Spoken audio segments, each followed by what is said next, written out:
Let's see how to easily merge PDF file using Adobe Acrobat. So here I have total 5 different PDF files. Now I'll combine all of them into a single PDF.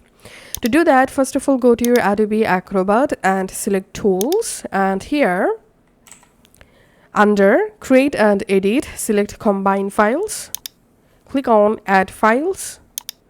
Now navigate to the folder, which folder contains your all separated PDF files, then select all of them and just open it here.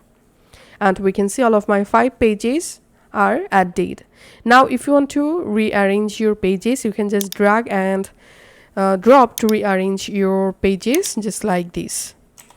Once you're happy, click on Combine, and we can see I've successfully combined all of my PDF pages into a single page. Now it's time to export or save it.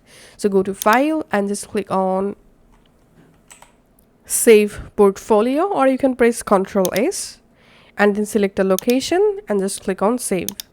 And that's it. This is how you can actually combine or merge PDF file in Adobe Acrobat.